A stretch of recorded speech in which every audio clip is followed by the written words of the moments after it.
If you've ever wondered about the crazy, huge Israeli sculptures that you see scattered throughout Israel, in squares, in traffic roundabouts, and randomly on the side of the road, you would have noticed a rich and varied history of public artworks in Israel, even as a young country.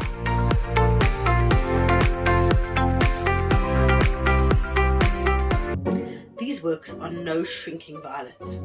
They're as bold as any Israeli stereotype, and equally outlandish, unedited, improbable, even unbeautiful, bordering on the ridiculous. These sculptures are very often rendered in strong materials, obviously to withstand the environment, but also as an expression of the works. We have brutalist concrete, raw and painted metals, and various stone-hewn pieces.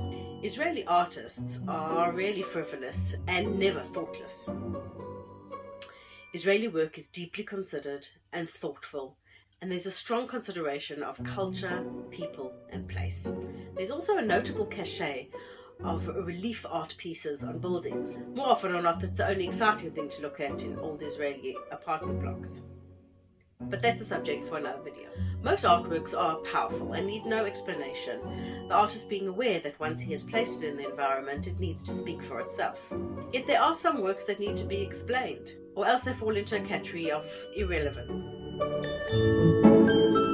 Here covers just one work from one of those thoughtful, reflective artists, a prolific and celebrated Israeli sculptor, Hadany.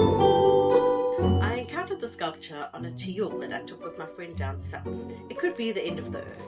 If you've ever taken the back ramp side to Masada, you'll have to travel through the desert town of Arad. But instead of going past Arad to the Dead Sea hotels like most tourists do, you'll need to drive through the desert town of Arad all the way through to what seems like the end of civilization.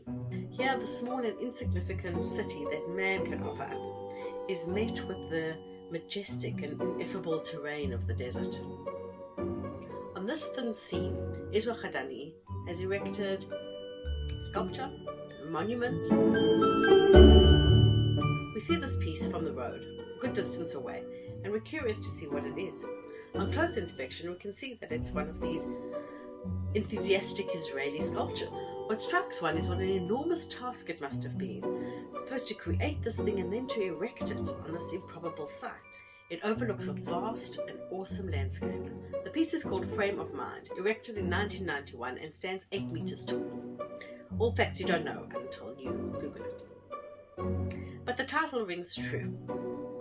The landscape evokes certain feelings and emotions, and the art piece literally puts a frame around a view that could otherwise be enormous and frightening.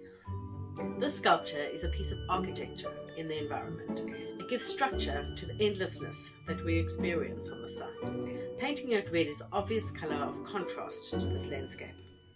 It's a work of man. It's steel with straight edges. And then it's painted a colour not found in the landscape at all. This piece challenges the landscape. It stands tall and uncompromising against the view of the mountains. Hadany doesn't skip cheese sculptures. For him, paper and writing implements don't serve the purpose. The first stage of work is imagination. When the imagination wanders, it does not search for something specific, but listens to the unconscious. This is the state of opening up, which allows unfamiliar formal contents to flow and link up with the examining consciousness. And this is what Hadany has to say about his creation process.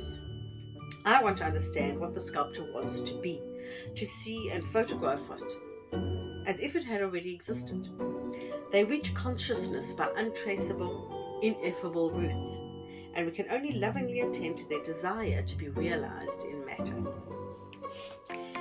If you're enjoying my videos, please let me know. Like, subscribe, and give me a comment below. Maybe there's something special you want to see in Israel. And stay tuned for my next video, which is about the bridges by Santiago Calatrava in Israel, and it's not just in Jerusalem.